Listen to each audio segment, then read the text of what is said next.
जय जिनेंद्र। मैं तारा दिनेश जी चौधरी पनवेल से। जैन तत्व विद्या का चौथा बोल, इसके प्रश्न और उत्तर।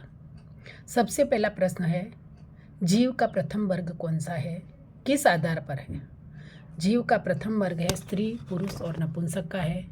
जीव तत्व की दृष्टि से ये सभी जीव हैं। इसके ये 3 प्रकार केवल लिंग के आधार पर किए गए हैं और लिंग पहचान ही उसका माध्यम होता है।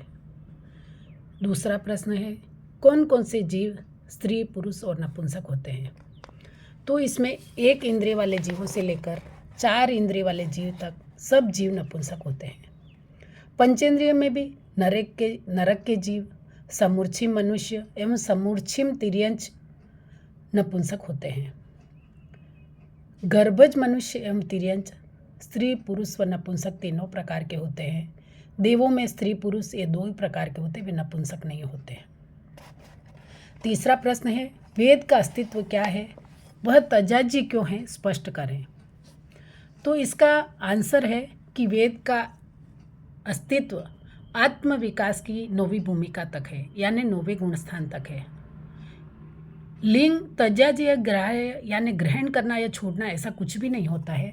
उसमें वेद या विकार जो आत्मा को विकृत करता है वह बंध का हेतु है, इसीलिए तजाज्य है। तजाज्य का अर्थ है छोड़ने योग्य है।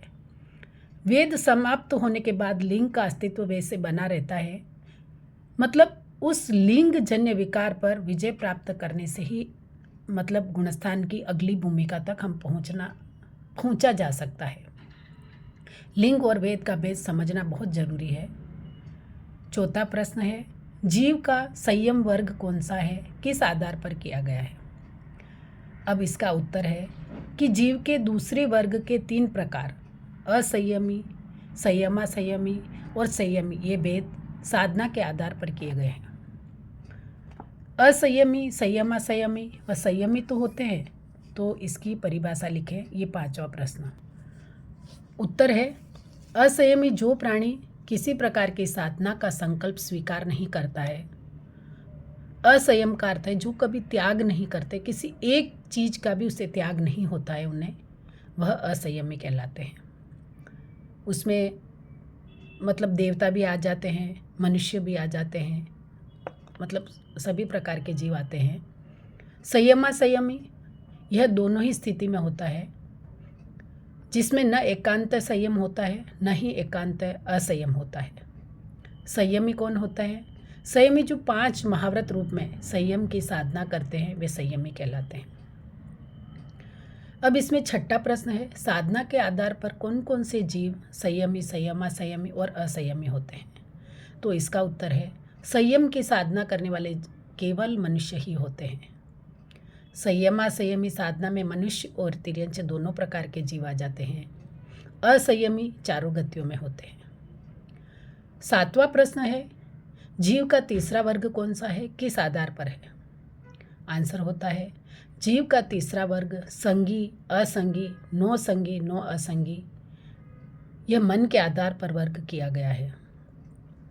संगी से क्या तात्पर्य है। 8वां प्रश्न, संगी का अर्थ है समनस्क, यानी मन सहित समनस्क जीवों को 5 इंद्रियों के अतिरिक्त मानसिक संवेदन की क्षमता भी प्राप्त होती है, उन्हें संगी कहते हैं। यानी जो मन सहित होते हैं, जिनके मन होता है वो संगी कहलाते हैं। संगी जीव कौन होते हैं, ये 9वां प्रश्न। इस विभाग में केवल पंचेंद्रिय जीव आते हैं, यानी जिनके 5 इंद्रियां होती है उसमें। 10वां प्रश्न है, असंगी से क्या तात्पर्य है, इस विभाग में कौन से जीव आते हैं। तो असंगी से तात्पर्य है कि जिनके मन नहीं होता है, जो मानसिक संवेदन से शून्य होते हुए असंगी कहलाते हैं। एकेंद्रिय से लेकर समूर्छिम पंचेंद्रिय तक के जीव इस विभाग में आ जाते हैं।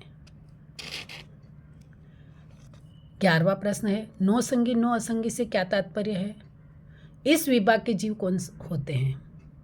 इसका आंसर है, जो जीव इंद्रिय और मन के संवेदन से ऊपर उठ जाते हैं, यानी जिन्हें संवेदन की कोई आवश्यकता यानी अपेक्षा नहीं रहती, वे नो संगी और नो असंगी कहलाते हैं। यानी जिनके मन की आवश्यकता नहीं होती, जिन्हें केवल ज्ञान प्राप्त हो जाता है, वह केवल ज्ञानी ही होते हैं, नौसंगी और नौ असंगी।